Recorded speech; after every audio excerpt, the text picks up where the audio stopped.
welcome back to that handicapping show. I'm Claire Novak, joined today by Frank Angst, and we are here to talk about the Arlington Million. Of course, a $1 million race run at 1.25 miles over the turf course, and that is for the 3-year-olds and up. An interesting field of 13 drew here with no real international standout, which the Million has been known to attract in years past. But Chad Brown does have a pretty hot hand coming in here with 3 different runners.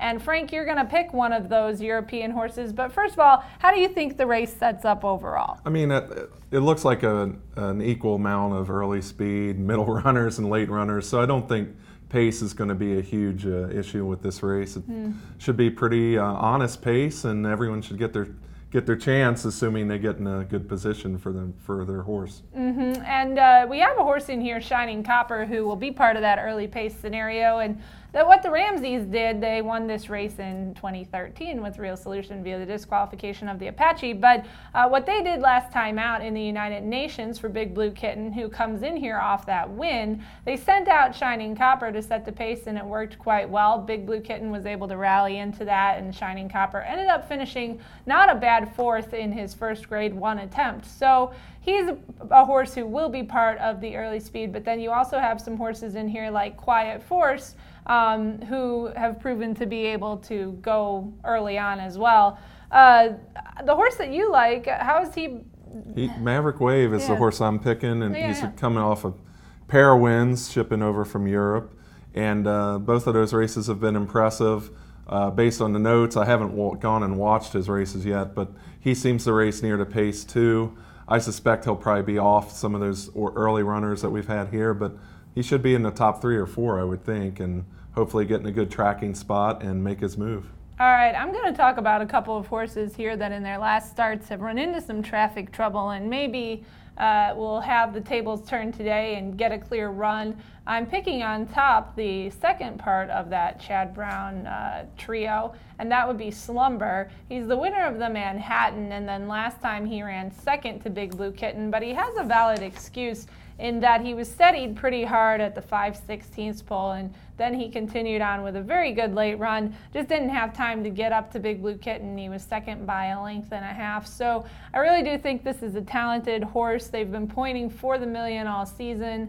He's a 7-year-old, and he does need that closing clear. He's going to need to find a pass, and in a field of 13, that might be tough to do. But he won the Manhattan very nicely last time before he ran in the United Nations, so I'm going to pick him. And Arad Ortiz is riding about as well as anybody in the country right now. So if there's any good spot to be found, he's usually finding it the last few weeks. Now I'll talk about another closer who breaks from the rail, and that is Up With the Birds, the 2013 Horse of the Year in Canada.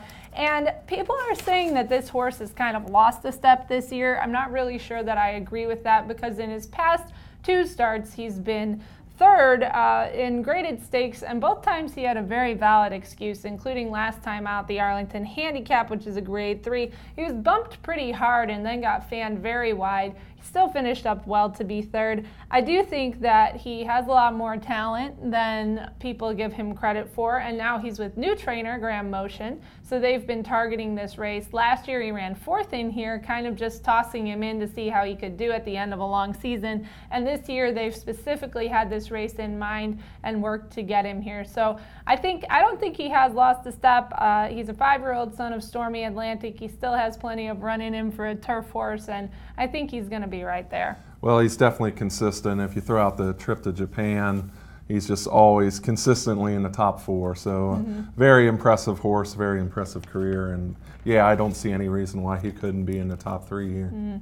And then another horse that I do want to take a look at is Triple Threat. And this is a new runner here to our scene. He's trained by Bill Mott. He came over for Team Valor and Gary Barber, and he won the Monmouth Cup in his first North American start. His graded stakes debut here in the U.S., obviously, since it was his first time running here.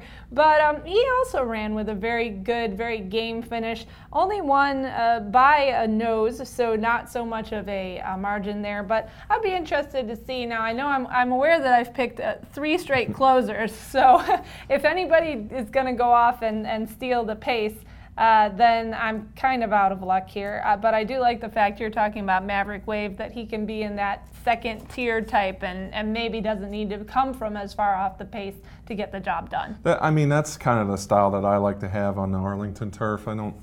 You don't see a lot of horses come from way back, but then again, if you have enough pace, they can do it for sure. Mm-hmm. But I like being up a little bit closer on this Arlington turf, and I think Maverick Wave fits that pattern.